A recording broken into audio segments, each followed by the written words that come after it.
स्वागत है दोस्तों, मैं अनिल वत्स और हमेशा की तरह आपके राशिफल के भीतर क्या छिपा है, क्या है उसके अंदर विशिष्ट शुभ, कौन कौन सी नई घटनाएं होने की हैं, बिजनेस में कितना होगा फायदा, यात्रा में क्या होगा हमें लाभ, और यदि हम खेल खेल रहे हैं तो उसमें कितना हम नाम कमाएंगे, बैटिंग कर रहे हैं तो कितना स्कोर करेंगे, विवाह के दृष्टिकोण से जो वर वधु देखने जा रहे हैं वो हमारे लिए कितने होंगे अनुकूल। आइए इसकी चर्चा करते हैं।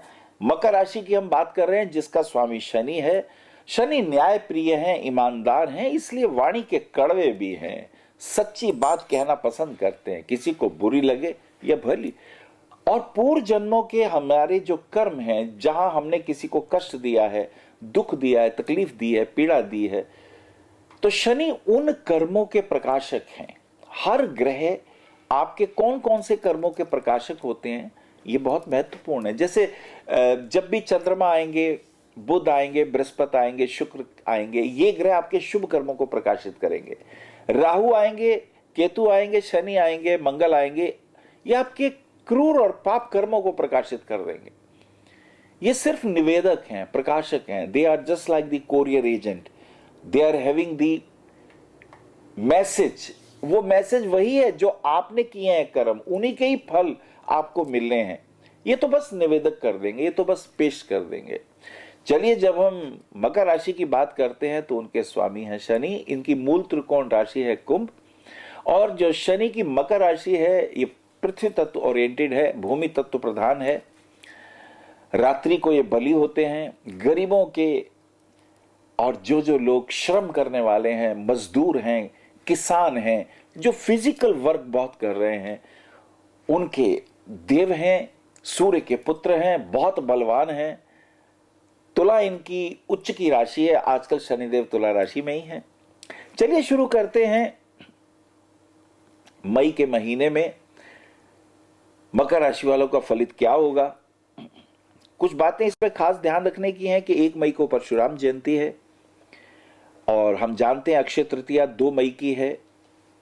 इस तृतीया को व्रत रखने से, दान करने से, जो भी हम शुभ कर्म करते हैं या अशुभ करते हैं वो अमर हो जाते हैं।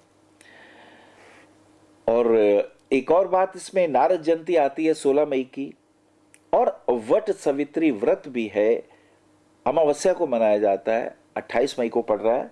तो ये व्रत उन बेटियों के लिए, बहुओं के लिए है जो पति की दीर्घायु चाहती हैं, जिन बेटियों का विवाह नहीं हो रहा है। तो ये व्रत करने से पति के समस्त शाप, ताप, रोग, कष्ट दूर हो जाते हैं। चलिए मित्रों, बात करते हैं 2 तारीख में। देखते हैं मकर राशि वालों का भाग्य कैसा रहेगा। बहुत अच्छा रहेगा।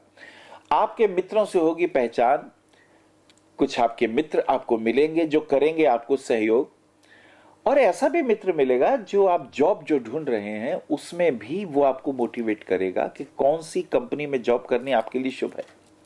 और अगर आपका बिजनेस है, लोहे का काम है, पेट्रोलियम प्रोडक्ट्स का काम है, केमिकल का काम है, दवाइयों का काम है, तो मुझे कहना है कि ये बहुत अच्छा समय है, और इस समय में आपके विदेशी मित्र भी जुड़ेंगे, और कुल मिला के ये बहुत अच्छा रहेगा। 5 तारीख तक की यात्रा में खास बात क्या है कि बुध जो है वो प्रवेश कर रहे हैं। खास करके बुध का स्वरूप वृषभ राशि में आ रहा है। चंद्रमा भी प्रवेश कर चुके हैं। तो 5 तारीख को हालांकि चंद्रमा का प्रवेश तो मिथुन राशि में है, लेकिन बुध का प्रवेश जो है वो भी वृषभ राशि में आ गया है। तो 5 तारीख का समय आपके लिए कैसा रहेगा, तो इसके अंदर सबसे खास बात यह है कि थोड़ा अलर्ट रहेंगे हम, थोड़ा सी सावधानी की जरूरत है। भाग्य तो आपका साथ देता है, लेकिन किसी को रुपए उधार ना दें। अक्सर कुछ लोग आ जाते हैं कि कुछ पैसे हो तो दे दो, हम लौटा देंगे, तो फिर वो देर से लौटाएंगे। हालांकि कोई शुभ कार्यों में आपका धन व्यय होने का योग बन रहा है। हो सकता है किसी मित्र की बहन या बेटी का विवाह हो और आप उन्हें सहयोग करना चाहते हो, तो जो आपकी इच्छा हो वो आप कर सकते हैं, लेकिन रुपए उधार देते वक्त जरूर ध्यान रखिएगा।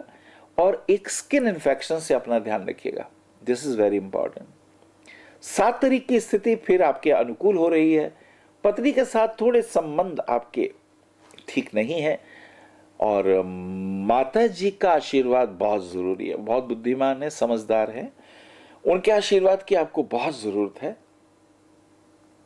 जहां हम जॉब करते हैं, काम करते हैं, वहां कुछ टेंशन है, वहां बॉस के और आपके बीच में कुछ वैचारिक मतभेद, मित्रों के साथ भी सामंजस्य ठीक नहीं बैठ रहा। सो बी केयरफुल, ज्यादा आलोचना ना करें। अक्सर हम किसी से मिलते हैं तो दूसरे के गुणों की तारीफ हम कम करते हैं, दूसरों के अवगुणों की बातें हम ज्यादा करते हैं। तो मुझे लगता है आपको इससे बचना चाहिए, आपके लिए शुभ रहेगा। 10 तारीख की यात्रा जो है वो और भी शुभ होने जा रही है। कुछ विशेष निर्णय लेंगे और हो सकता है कोई ध्यान योग की क्लास ज्वाइन कर लें। कुछ संकल्प शक्तियां जागेंगी, कुछ जो काम पेंडिंग पड़े हुए हैं उन्हें करने का आपका मन करेगा। तो ये कुछ योग पॉजिटिव से दिखाई दे रहे हैं। इसी के साथ साथ पिता के स्वास्थ्य का भी थोड़ा ध्यान रखिएगा। तो ये अच्छे कॉम्बिनेशन आ रहे हैं। किसी बड़े अफसर से मिलने के योग भी बन रहे हैं। 12 तारीख की जो स्थिति है वो बहुत पॉजिटिव होने जा रही है। अब कहीं आपने शेयर बाजार में रुपया लगाया है या कमोडिटी में रुपया लगाया तो उसमें लाभ होने के चांसेस दिखाई देते हैं। कमीशन के क्षेत्र में निश्चित रूप से लाभ होगा। और एक बात और भी कहनी है, भाग्य साथ देने वाला है। जो योजनाएं आपने सोची थी, जो काम पेंडिंग चल रहे थे, उनमें थोड़ा सा आगे बढ़े और दृढ़ संकल्प के साथ अपनी बात को रखें, आपको जरूर लाभ होगा। और हो सकता है किसी गुरुदेव की कृपा मिले, किसी मंदिर में जाके को प्रसाद चढ़ाकर आपको कोई आत्मविश्वास बढ़े, तो ये आप कर सकते हैं, इसमें आपको फायदा होगा। फिर अगली यात्रा हम आपकी शुरू करते हैं, उसमें 14 तारीख आ जाती है और एक परिवर्तन यह हो रहा है कि सूर्य भी अब वृषभ राशि में आ गए। तो ये एक बहुत अच्छा मूव हमें दिखाई दे रहा है। और इस 14 तारीख में शनि की स्थिति तो उच्च की है ही है, चंद्रमा भी अब साथ आ गए, थोड़े डिप्रेशन से दूर रहेंगे। राजनीति में नए संपर्क बनेंगे, नए समीकरण बनेंगे, लेकिन अपने सिद्धांतों को ना छोड़िए। आज बहुत जरूरत है, हम लोग सिद्धांतहीन हो गए, अवसरवादी ज्यादा है। जहां हमें फायदा उसको देखते हैं, ये नहीं देखते देश को किस में फायदा है। अच्छा राजनीतिक वही होता है जो अपने चरित्र के कारण, अपनी सत्यवादिता और संकल्प शक्ति के कारण अपने परिवार, अपने नगर, अपने गांव, अपने राज्य और अपने देश के लिए कुछ ऐसा विशिष्ट कार्य करे कि आने वाले बच्चे भी उनको याद करें। This is important for you.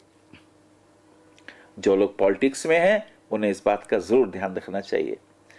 और बॉस के साथ कहीं संबंध खराब हो रहे हो तो चिंता ना करें, आप ईमानदार हैं, उस पर टिके रहें और भाग्य आपका साथ जरूर देगा। हो सकता है जगह बदले, उसकी फिक्र ना करें, अंततः आपको लाभ होगा। 16 तारीख को कुछ फाइनेंशियल गेन होने के योग है। प्रॉपर्टी में जो रुपया आपने लगाया था उसके पैसे बढ़ गए हैं, आप चाहें तो उसे बेच सकते हैं, री इन्वेस्ट कर सकते हैं। और खेल के मैदान में भी अगर कुछ खेलने का मौका मिल रहा है तो उसमें आगे बढ़ सकते हैं, नेम फेम मिलेगा, अच्छे रन बनेंगे, आपका प्रदर्शन याद किया जाएगा। और बड़े भाई या बहन के साथ मिलकर भी कोई शुभ कार्य किया जा सकता है, उनके कोई घर में विवाह इत्यादि के फंक्शन में भी कंसंट्रेट किया जा सकता है। 18 तारीख की स्थिति में कोई शुभ कार्य होंगे। स्वास्थ्य का ध्यान रखें। कहते हैं जान है तो जहान है। अपने पैरों के दर्दों का ध्यान रखें, सूजन इत्यादि ना हो, लीवर किडनी के इन्फेक्शन ना हो। और इसी के साथ साथ L4 L5 में भी पेन दिखाई दे रहा है, ज्यादा झुके नहीं, सेहत का जरूर ध्यान रखिएगा। ऐसे में गरीब लोगों को कुछ ना कुछ भोजन इत्यादि दे देना, फ्रूट्स वगैरह डिस्ट्रीब्यूट करेंगे तो उससे आपको लाभ पहुंचेगा। 21 तारीख की स्थिति बहुत अनुकूल बनेगी, कुछ बिगड़े काम बनेंगे, परिवार में भी जो मतभेद हैं वो शांत होंगे, पति पत्नी के संबंध अच्छे होंगे और व्यापार में भी कुछ नए ऑर्डर आएंगे और ये नए ऑर्डर आपको मोटिवेट करेंगे, आपको जोश दिलाएंगे, आप शुभ काम करें। तो ये भी एक बहुत अच्छा मूव दिखाई देता है। 23 तारीख की स्थिति जो है वो अनुकूल है। इसमें जो है शुक्र मेष राशि में प्रवेश कर जाते हैं, तो पत्नी के साथ संबंध थोड़े से अनुकूल तो है, लेकिन अत्यधिक जोश और क्रोध से बचें, ये अच्छा रहेगा। घर का वातावरण शुभ रखें, माता पिता के स्वास्थ्य का ध्यान रखें। आपका मन भी कुछ शुभ कार्य करने को कर रहा है तो कर सकते हैं। और जहां तक सवाल है 25 तारीख का, तो मित्रों के साथ सहयोग, कुछ विशिष्ट कार्य, कहीं घूमने फिरने के योग बन रहे हैं। मित्र आपका बुद्धिमान है, समझदार है, उनके साथ संबंध अच्छे रहेंगे और राजनीति में भी कुछ शुभ ही होगा आपके लिए। 27 तारीख की स्थिति बेहतर है, लेकिन इस स्थिति में अपने क्रोध को काबू में पाइए, दूसरों की आलोचना से आप बचें। माता के स्वास्थ्य का तो विशेष ध्यान रखना है। और 29 तारीख की स्थिति बेहतर हो जाएगी, बच्चों के साथ कहीं घूमने फिरने के योग, या बच्चे को एजुकेशन में जो आप थोड़े से चिंतित थे बच्चों के एडमिशन के लिए, उसमें भी आपको आराम मिलेगा। कुल मिला के ये दिन अच्छे हैं। मकर राशि वालों के लिए समय अच्छा। अगर आप प्रेग्नेंट हैं तो एक अच्छी सूचना आपको दे दें, मेल चाइल्ड होने की संभावना ज्यादा है। बाकी तो आपकी जन्मपत्री में आएगा विशिष्ट रूप से। आपके लिए कुछ खास बातें, नीलम रत्न पहन सकते हैं, वो आपके लिए शुभ है। पन्ना रत्न छोटी उंगली में पहन सकते हैं, डायमंड रिंग फिंगर में पहन सकते हैं, गले में भी पहन सकते हैं। यानी पन्ना, हीरा और नीलम, ये तीनों रत्न आपके लिए भाग्यवर्धक है। पन्ना भाग्यवर्धक है, शनि आपको निरोगी बनाएगा, डिप्रेशन से दूर रखेगा, और हीरा मित्रों से सहयोग बनाएगा। बिजनेस पॉइंट ऑफ व्यू से प्रोफेशनली आपके लिए बहुत शुभ रहेगा। ओम शम शनिश्चराय नमः, इस मंत्र का जाप आपके लिए बहुत शुभ है। कुल मिला के हमने ये देखा कि किसी को रुपया उधार ना दें, स्वास्थ्य का हम ध्यान रखेंगे, माता पिता के स्वास्थ्य का ध्यान रखेंगे, जॉब परिवर्तन के योग दिखाई दे सकते हैं, लेकिन कुल मिला के पॉजिटिव है। मित्रों, फिर मिलेंगे और जून के महीने का आपका फलित कैसा होगा ये आप जानेंगे शीघ्र ही। आज इतना ही। हरिओम। हमारा पता है भविष्य कथन BE 279 गली नंबर 6 हरिनगर न्यू दिल्ली 110064। हमारे फ़ोन नंबर है 919891739999 919818189993 918860006030। हमारी वेबसाइट है www.bhavishyakathan.org। ईमेल है acharyaanilvats@gmail.com।